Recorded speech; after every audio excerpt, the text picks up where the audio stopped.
In this edition of Art Rocks, we're in studio with a painter whose trippy, musician-filled paintings vibrate with Louisiana life. What I see in the obscure performers and artists is, the way they bring their gift to other people. Women filmmakers find empowerment through community. I mean, over half of the population is women. We want to hear our stories told. We'll see the impact of ballet when captured on film. I think what film can bring to dance is an act of attention that in essence, whether it is literally slowing it down in super slow motion, so we have this footage using a phantom flex camera which shoots at 1,500 to 2,500 frames a second, that takes 10 seconds and turns it into 10 minutes. And a Korean-born artist does not give up on her dream. Since I was a little girl, I love to draw anything. It's all ahead on this edition of Art Rocks.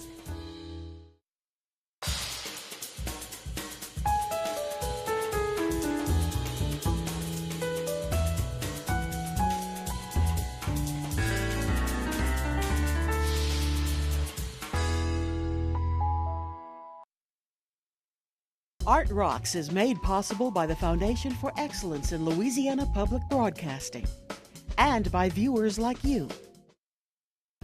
Hello, I'm James Fox Smith, publisher of Country Roads magazine, and today we're in Sanama, Louisiana to visit the home and studio of artist Douglas Bourgeois. Let's take a look. So here we are. And this is a building that was moved. Besides a few years spent in New Orleans in the 70s, you've lived and worked here in your childhood home in Sanama all the way through. Talk to us a little bit about the way that the rural environment impacts your work. First of all, I needed to get here just to sort of find some peace and quiet. At a certain point, that Louisiana landscape, the natural habitat started kind of creeping into my paintings, which before then had been more pop culture, sarcastic, ironic, and I had, certain people who were saying, "What's all this nature crap?" They just didn't, they didn't understand it, and I said, okay, I know what I'm dealing with now. So I just kept plugging away, and then it got stronger and stronger and stronger, and I realized I could reconcile both things. What's the life cycle of a Douglas Bourgeois painting? Talk us a little bit through your process of creation. Most of the paintings I do, I'd say all of them have people in them. So it's usually about one character who's alone, and then there might be another character or an apparition. I think in the last few years I did some paintings where there was a living twin, and then the ghost of the twin who had passed away appears to the living twin. They stem from religious tradition of these Annunciation paintings. So that's kind of where that started for me. These are the paintings where, the angel Gabriel appears to the Virgin Mary and tells her, she's been chosen. And a lot of my later paintings, it would be switched out by a saint appearing to an ordinary person, and, frankly, not a very elevated, just, a guy with tattoos or a girl in her bedroom slippers, and then later, instead of sainted figures or sacred figures, it might be Dean Martin or someone like that. So because you want to change the formula, you want to, you say, oh, what? And then there's another painting where I have this African-American man in his bathroom, and he's shaving, and he's got no clothes on, and they're like all the, there's like the stained, it's like a typical 1940s type of interior, rust, and very Louisiana, there's mold.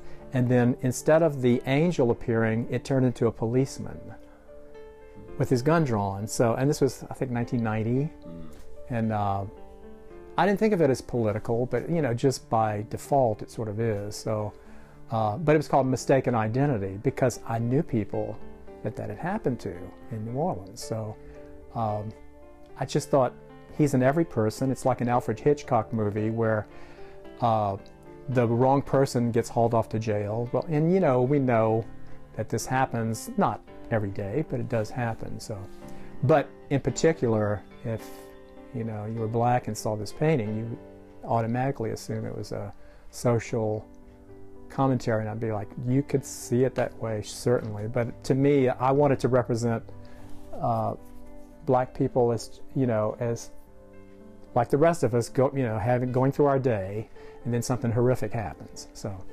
Many paintings feature highly recognizable musicians and icons of the pop era, others unsung heroes. Could you tell us a little about how you choose to paint or not to paint a particular character? I almost think of the two different groups of portraits as maybe being different schools, like the portraits of every person's, or where I just want to do somebody that is anonymous, And the tribute pieces are more about me honoring, like somebody. Well, I mean, I've never done a painting of Van Gogh, but he would be a great subject just because he labored in obscurity, And I had done paintings of Emily Dickinson with the rapper Rakim. They're paired together on an island, and because they're both poets. And Rakim did get some fame, but now, he's sort of past his heyday. And so there's a vulnerability in these people who are high achievers artistically, and then is there ultimately a fall, from grace or from achievement? Spiritually, no. There's still these burning stars to me, They still retain what they've done already, is enough. What I see in the obscure performers and artists is the way they bring their gift to other people, and how they share it, and that sort of makes them special, but their human side makes them like the rest of us. Yeah. Douglas Bourgeois, thank you so much for taking the time to speak with us today. Yeah. Thank you. You're welcome. Thank you. To get the full effect, you can see more of Douglas's astonishing work at Arthur Roger Gallery in New Orleans, or online at arthurrogergallery.com. Now, let's take a look at some of Louisiana's arts and cultural events in the coming week.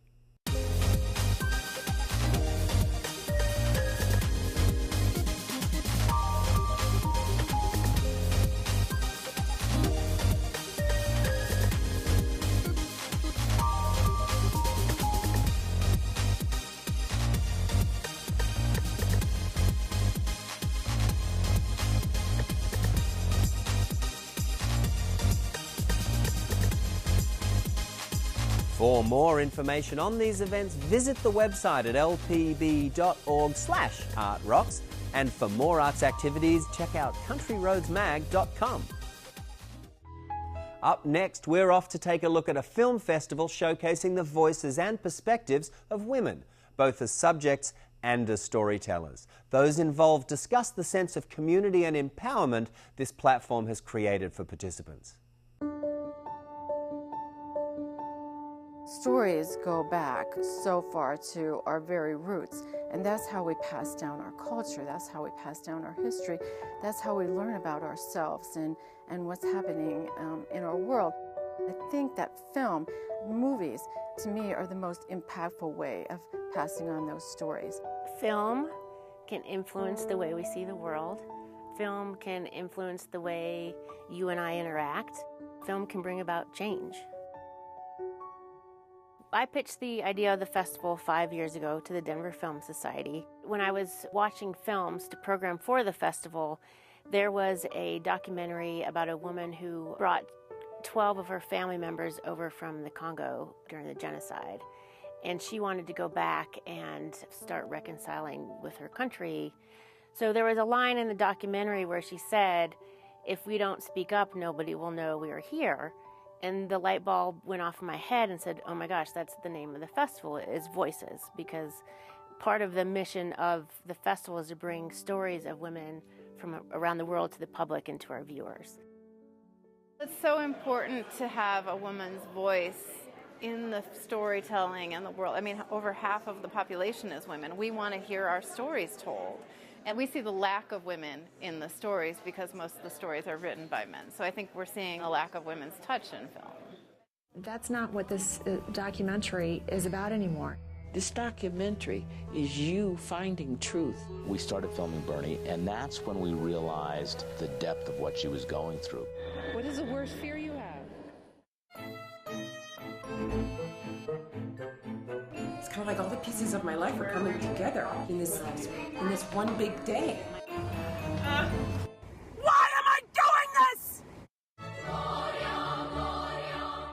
When you look at women between the 1920s to mid-60s, they say there were really only 2 women in Hollywood that made movies. With the big studios from 2009 to 2013, 466 movies were made, and only 22 were made by women. That's 4.7%. And it's a little bit better in the independent movies. There's about 17% are made by women, and in documentaries about 35%. Now it goes up and down over the years, but really it hasn't changed a whole lot. Camera women, it's 2%. Directors, it's at 7 or 8%. And only, I think, 3 or 4 women have ever been nominated for, Best Director. So I'm really excited to be back here at the Women+Film screening series.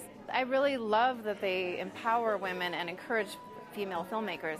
Anything that we do that improves their self-image and their confidence, not to be seen as objects, not to be manipulated, to trust their heart, to trust their instincts, and to be ambitious, I think it's all to the good, not just for the girls, but for all of society, because you improve the woman, you improve the family, you improve the next generation. The festival is such a wonderful way to create community around film. So many people come together, and we'll do introductions of the film and show the films, but we'll always have somebody there with a film to discuss it afterwards. Meeting the actual filmmakers, talking to them. How did you come up with this idea? What are you going to do next? What were your challenges? Is there any way I can help? It's just invaluable. I love doing the Q&As at the end of the film and engaging with your audience, so you have an impact. You see that excitement right after they walk out of the theater. There's just like, if they really liked the film, there's just a spark, and to capture that and have a dialogue and to have that engagement with your audience is so important to me as a filmmaker, because you made it for them and to inspire them and to encourage them to act. Whenever it comes to showing films, one of the biggest things to look for is, are we entertained? And by that doesn't mean necessarily that it's fun. She told me that she's gonna be there for a little while, but she told me that to don't be sad because she's always there. Even if it's a hard topic that we might be showing, I just can't say enough about how many people have come up to me after a film and said, "Oh my God, I didn't know." So I'm always surprised at how many people we are actually educating by showing our films. Why I love film festivals so much is the ability to connect an audience with a story.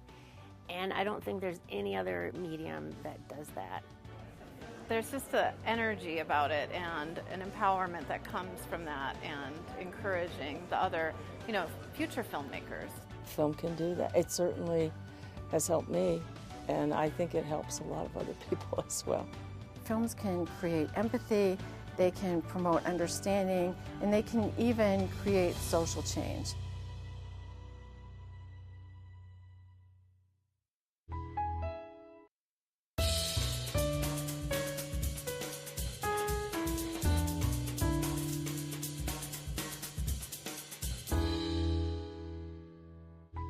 Join us now as we sit down with award-winning filmmaker Rick Burns, the younger brother of Ken Burns. He shares how he got into the business of making documentaries and the thinking behind his recent project, American Ballet Theatre, A History, a co-production with the PBS series American Masters. American Ballet Theatre, A History, a co-production between PBS series American Masters and filmmaker Rick Burns. I think what film can bring to dance is an act of attention that in essence, whether it is literally slowing it down in super slow motion, so we have this footage using a phantom flex camera which shoots at 1,500 to 2,500 frames a second, that takes 10 seconds and turns it into 10 minutes. Literally slowing it down or figuratively slowing it down. Somebody who has internalized it and can think and feel and articulate put into words provisionally what's going on for a dancer, for a choreographer, in a piece, in the history of ballet. So whether it's Kevin McKenzie, their incredible artistic director, or somebody from outside the company entirely, like a wonderful dance historian, Jennifer Homans, they're in essence slowing it down so that we can think and feel at a slightly more dilated pace. And what you realize is what you would feel if it were going at normal speed. This is a form which, however much you think it's like playing to a kind of a tutu crowd or it's elitist, this is the most primal human form of expression. Before we talked, we gestured to communicate. And what these dancers are doing, however much it seems to be in this codified, ritualized form, is they're using the language of the human soul that's been inside bodies trying to communicate. Deep feelings, love, hate, despair, anguish, what it is to be a human being. And while it can always be trivialized, or it can be done in a cartoonish way, or in a way that just doesn't, that leaves an audience cold, when dance works, when ballet works, there's not a human being in the world who wouldn't respond to it.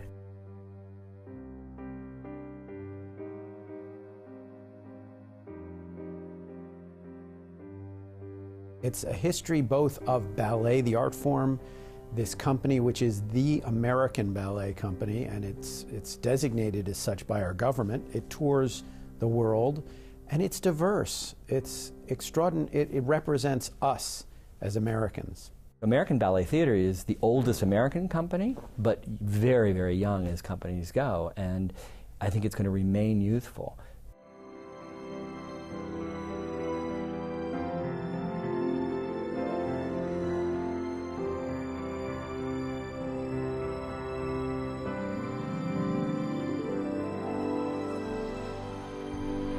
I just found it's the art films I've had the good fortune of being able to work on are sort of the most humbling, because they're the ones where you just realize, man, nobody's doing it for the money.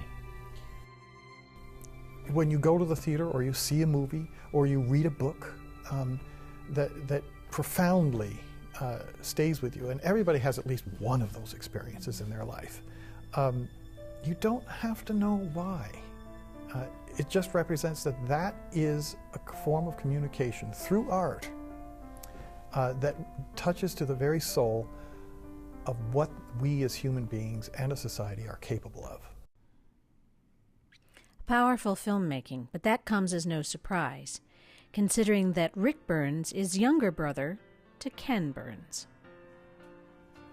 We're close in age. Ken's a year and a half older than I am, and we shared kind of garden variety dysfunctional childhood. So we kind of had ourselves more than anybody else.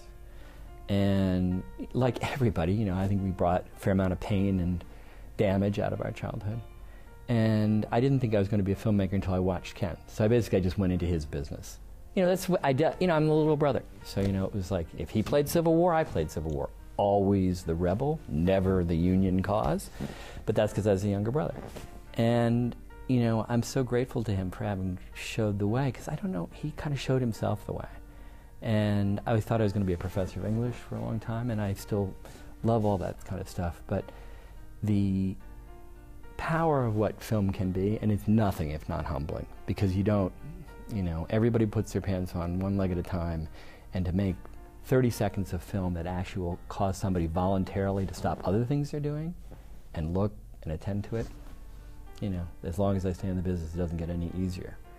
And I think there's something deeply, deeply magnetic about looking into people who work in the arts. Like, what the hell are they doing? Why go to that kind of trouble? Look how much it costs them. Careers are very often short in dance, very often miserable in literature.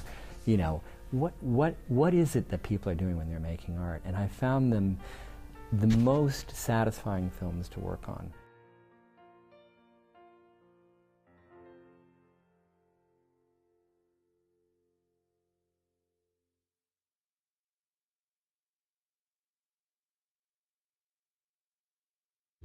Now, if you're fascinated with all things paranormal, there's a haunted hotspot in St. Francisville you'll want to visit. For more than 200 years, this historical landmark has been a Louisiana treasure. but with a history of 10 murders, it's not surprising that the Myrtles Plantation home is legendary for supernatural sightings. Behind the live oaks, crepe myrtles, and azaleas characteristic of antebellum plantations is a home claimed to be one of America's most haunted. Built in 1796 by General David Bradford, the plantation near St. Francisville was originally known as Laurel Grove. It was passed on to his son-in-law, Judge Clark Woodruff. Then, in 1850, Ruffin Grace Sterling took over the plantation and conducted a substantial remodeling, nearly doubling its size. The Sterlings are responsible for the iconic veranda with its ornamental ironwork, the frieze work of the foyer, the baccarat crystal chandelier, and the stained glass entrance patterned after the French cross. It was around this time that the name was changed to the Myrtles Plantation. After Sterling's death, the plantation changed hands a number of times.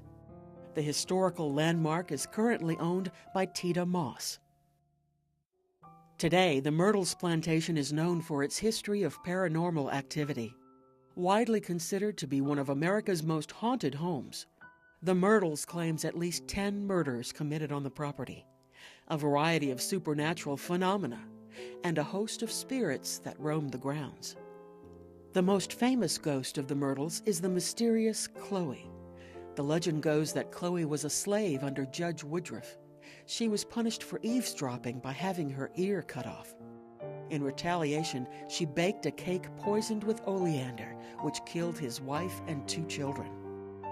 Visitors to the Myrtles can go on one of the mystery tours to learn more about the plantation's haunted history.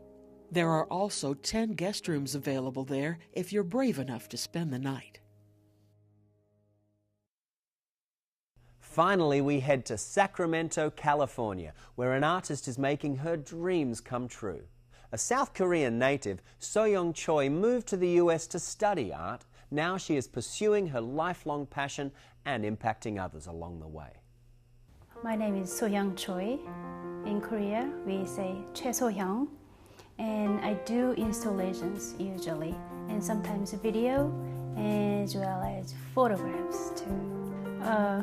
Since I was a little girl, I love to draw anything on anywhere. Then I went to elementary school, middle school, high school. Only thing I was interested in just art classes. I graduated from high school.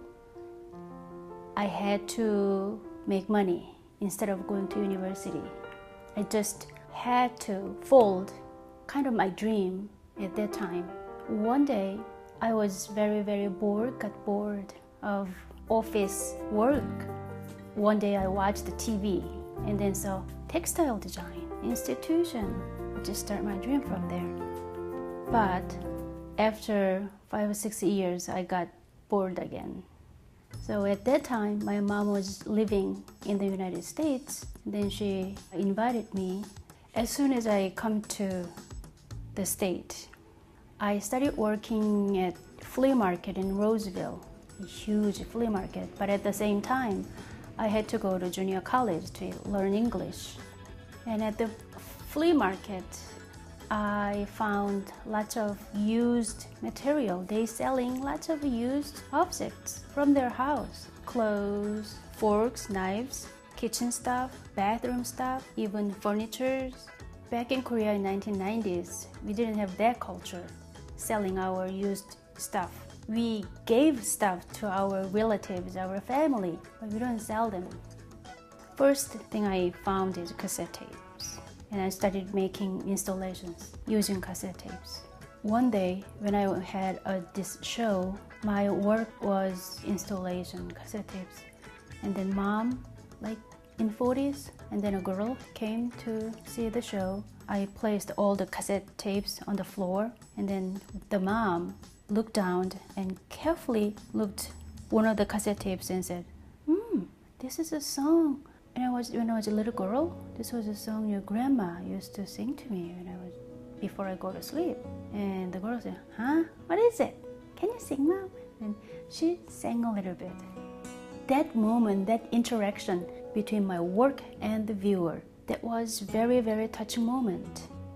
They remember their past, their memory.